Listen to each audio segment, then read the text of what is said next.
world's population has topped the 8 billion mark last month and is growing fast. The United Nations says Africa and Asia are the largest contributors to that figure. Just 8 countries globally are expected to contribute to the next population increase up to 2050.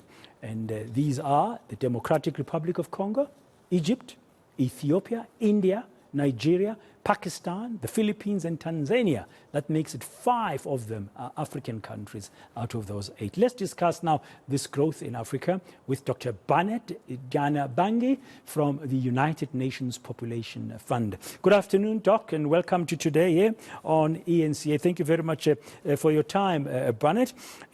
Africa, 5 of the largest growing populations, 5 countries are coming. They are here in Africa. Is that concerning? Thank you for having me on your show. I think we need to celebrate this milestone despite the populations because people are living long and healthier lives due to advancement in poverty reduction and healthcare. In the African continent, death of infants declined by 81% and maternal death by 37% between 2000 and 2020.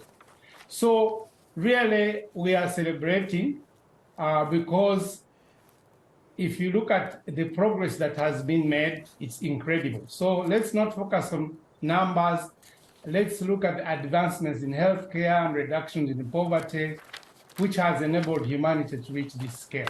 But there are still challenges, of course. Yes. From UNICEF talked about them. Yeah, sorry, Bannet, to come in there, Doc. Sorry to come in there.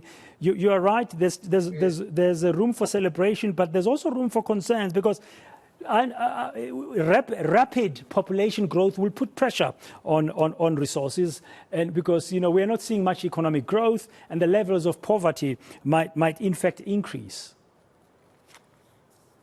Yes, you have a point there. However, we think that as the previous speaker from UNICEF mentioned, we need to do targeted investments in sexual and reproductive health, especially looking at young women, looking at families to ensure that they plan their family, because it is within our reach to ensure that all people can plan their families.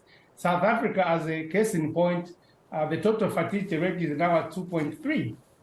So we think South Africa is in position, for example, to harness the demographic dividend, because it has a huge bulge of young people and equally a small number of children and very old people.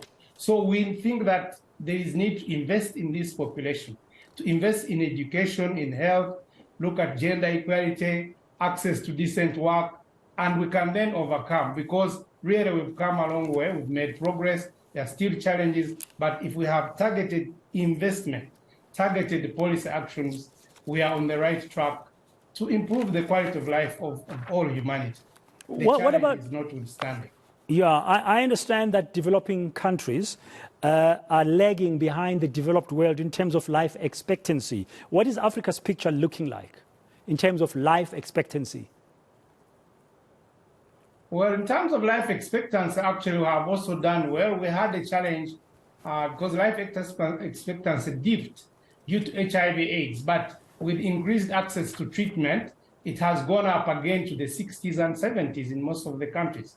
So progress has been made there. We had challenges with HIV/AIDS, but we have made progress because there is improvement in treatment, healthcare has improved, reduction in poverty. So consequently, also life expectancy is on a good trajectory for Africa also, despite the challenges.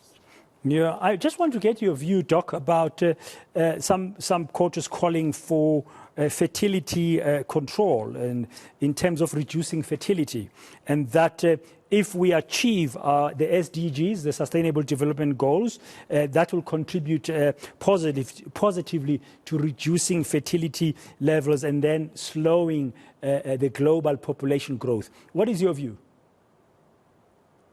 No, that's not our stance really as United Nations. We are a rights-based organization. We believe in choice, and we believe that we are making progress. I just gave an example of South Africa where the total fertility rate has come down.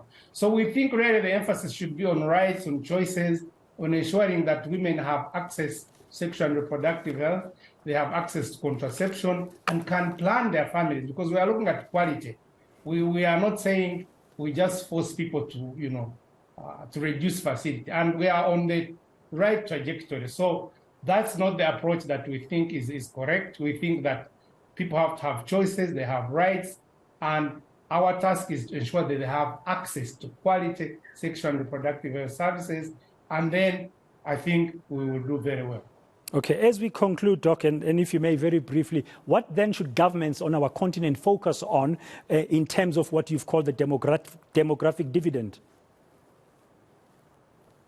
I think the focus should be really to look at targeted policy actions and investments so that we realize a youthful population that is healthy, educated, and productive with the requisite skills for a 21st century economy. This applies for South Africa and applies for all countries. This is critical, and again, also access to quality sexual and reproductive health so that families can plan. They can plan the number of children, when, how they want these families to be. So that is our main message: investment in youth, education and health, access to sexual and reproductive health so that families are planned, women have choice and rights. Thank you. Thank you very much, Dr. Bannet Ndyanabangi from the United Nations Population Fund.